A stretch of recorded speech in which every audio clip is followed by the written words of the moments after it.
Hajipir road Desalpar ગામ આપણે સ્પષ્ટ જોઈ શકીએ છીએ કે એક બાજુ રસ્તાનું કામ ચાલુ છે, એક સાઈડ ચાલુ છે.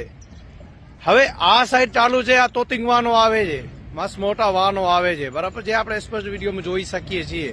તો આ કરોડો રૂપિયાના હિસાબથી બનતો કામ રસ્તો, કરોડો રૂપિયાના હિસાબથી સરકારી આ રસ્તો બનતો, આ કેવી રીતે બનશે જે એક જોવાનું રહ્યું કે કેવી રીતે બનશે.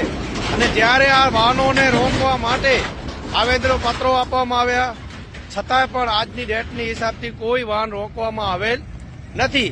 અને આ બાજુથી જવાવાળો કેમ જઈ શકશે એમ, હમણાં જો એમ્બ્યુલન્સ હોય તો એ 7, 8 થી 10 મિનિટ આ તોતિંગ વાહનોના હિસાબથી રોકવી પડે. જ્યારે માણસ આનામાં 10 મિનિટ જે સાહેબ એને જાણ હોય કે જે પોતાનો વડીલ લઈને નીકળ્યો હોય એમ્બ્યુલન્સની અંદર કે પોતાની પ્રાઇવેટ વાહનની અંદર, તો એને ખબર પડે.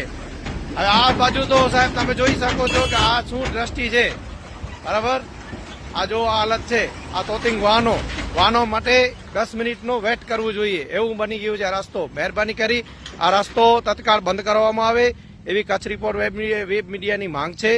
અને આ રસ્તાનું કામ બરાબર કામ સારું છે સાહેબ, જોરશોરથી કામ કરે છે, પણ આ તોતિંગ વાહનોના હિસાબથી આ કામમાં અડચણરૂપ થાય છે. આ જો ગાડી કેવી રીતે આવે છે, આ હાલત છે આ રસ્તાની.